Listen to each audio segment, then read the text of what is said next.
Pemirsa, sejumlah warga mulai beraktivitas kembali dalam rangkaian fase new normal. Di lain sisi, angka penambahan kasus harian dalam beberapa hari terakhir juga mencapai 1.000 orang lebih. Lalu bagaimana kita sebaiknya membaca kondisi ini? Cek faktanya akan disampaikan oleh rekan saya Dade Salampesi. Silakan Dade. Ya, Ami dan juga pemirsa, istilah new normal atau kenormalan baru sudah sering kali kita dengar, bahkan sering diucapkan karena saat ini sejumlah sektor di tanah air mulai menerapkan new normal dalam beberapa aspek kehidupannya. Aspek kehidupan baru atau new normal ini diterapkan oleh pemerintah atas dasar atau klaim bahwa kasus harian dari pertumbuhan kasus positif COVID-19 di Indonesia sudah mulai menurun. Kita lihat apa yang disampaikan oleh pemerintah dalam hal ini disampaikan oleh Menteri Koordinator Bidang Kemaritiman dan Investasi Luhut Binsar Panjaitan. Klaim ini bahwa kasus secara rata-rata COVID-19 ini sudah mulai menurun disampaikan pada awal Juni 2020. Di sini Luhut menyebut bahwa setidaknya dalam 7 hari terakhir, artinya sejak 26 Mei 2020 sampai 7 hari kemudian sekitar tanggal 2 Juni 2020, bahwa penambahan kasus positif COVID-19 di Indonesia rata-ratanya adalah 600 kasus, pemirsa. Sementara itu jumlah tes kit juga semakin ditingkatkan dari yang awalnya pemerintah menargetkan 10.000 kasus, lalu meningkat menjadi 14.000 kasus, lalu menjadi 15.000 kasus, dan beberapa waktu lalu Presiden menargetkan agar Indonesia bisa melakukan tes setidaknya 20 tes spesimen per harinya. Lalu pada beberapa hari kemarin Presiden juga meningkatkan kembali target pemeriksaan ini atau tes ini menjadi 30.000 tes per hari, pemirsa. Selain itu, pemerintah Kemenko Maritim dan Investasi juga mengklaim bahwa tingkat kematian juga semakin menurun 6,1%. Ini data pada 31 Mei 2020 dan di hari yang sama sementara itu angka kesembuhannya atau tingkat kesembuhan ini meningkat 27,6%. Ini klaim dari pemerintah pada 2 Juni 2020, pemirsa. Namun ternyata seiring berjalannya hari sampai pada hari ini di pertengahan Juni 2020, pemeriksaan yang dilakukan semakin digencarkan, pemirsa. Kita lihat dulu update kasus harian, setidaknya data dari 7 hari terakhir, pemirsa. Ini adalah tabel dari 7 hari terakhir. Yang paling atas adalah kemarin, Selasa 16 Juni 2020, sementara yang paling bawah adalah data minggu lalu, Kamis 11 Juni 2020, 6 hari lalu. Untuk kemarin, kasus penambahan hariannya ada di angka 1.106 kasus, pemirsa.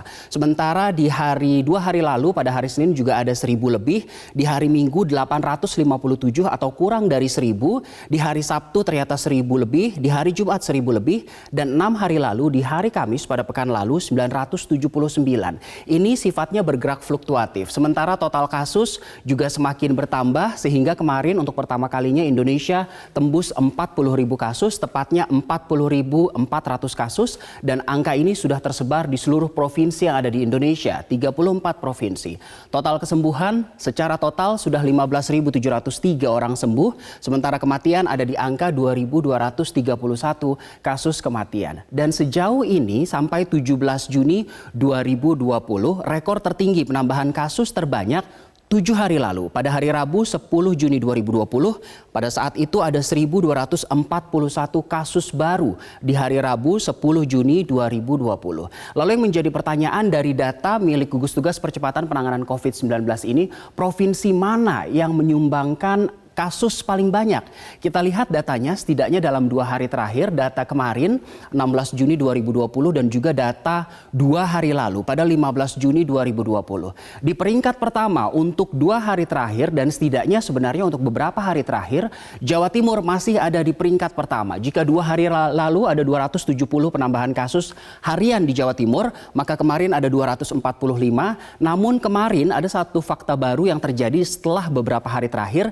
Jika biasanya DKI Jakarta ada di peringkat kedua, maka kemarin DKI Jakarta turun ke peringkat 4 dengan 101 kasus harian baru. Selain itu di peringkat lainnya 3, 4, 5 hanya berubah posisi, namun provinsinya cenderung sama dari hari ke hari. Ada Sulawesi Selatan, Kalimantan Selatan, dan juga Jawa Tengah, pemirsa. Di tengah kondisi seperti ini, ternyata beberapa sektor di tanah air sudah mulai menerapkan new normal, seperti pusat perbelanjaan, bahkan perkantoran. Kita lihat sejumlah daerah yang disebut pemerintah sudah siap untuk menjalani new normal atau kenormalan baru. Setidaknya disebutkan oleh pemerintah ada 14 provinsi yang dinilai siap. menjalankan new normal. Mulai dari Sumatera ada Aceh, Sumatera Barat, Sumatera Selatan, Bangka Belitung, dan juga Kepulauan Riau. Lalu di Pulau Jawa ada DKI Jakarta di dalamnya, ada Jawa Tengah, Daerah Istimewa Yogyakarta, Bali, Kalimantan Barat, di regional Kalimantan, Kalimantan Timur, dan juga Kalimantan Utara. Sementara di Sulawesi ada Sulawesi Barat dan juga Sulawesi Tengah. Selain dari data ini, menurut data BNPB, ada 110 kabupaten kota yang sejauh ini belum pernah terinfeksi COVID-19 atau sudah 0 kasus, yang artinya sudah bersih. Dan 110 kabupaten ini yang dinilai BNPB juga harus terus dijaga agar mereka tetap berada di zona hijau. Ini adalah data yang dikeluarkan oleh Kementerian Perencanaan Pembangunan Nasional atau Bappenas, dan setidaknya pada 27 Mei 2020, Istana juga mengeluarkan data yang lebih detail dari ini, pemirsa. Kalau ini adalah 14 provinsi yang dinilai siap menjalani kenormalan baru, maka pada 27 Mei Istana mengeluarkan data bahwa ada setidaknya 25 kota dan kabupaten yang siap menjalani new normal dengan berbagai indikator yang ada. Namun dari 25 kota dan kabupaten itu, beberapa di antaranya ada di luar dari 14 provinsi ini. Misalnya Banten tidak ada di dalam daftar provinsi ini, namun ternyata sejumlah kota kabupaten di Banten dinilai siap untuk menjalani new normal, yaitu Tangerang Raya, Kota Tangerang, Kabupaten Tangerang, dan juga Tangerang Selatan. Begitu juga dengan Kota Prabu Mulih dan Kota Palembang yang tidak ada di daftar ini, namun ternyata pada 27 Mei disebutkan bahwa kedua kota kabupaten yang ada di Sumatera Selatan ini juga siap menjalani kenormalan baru.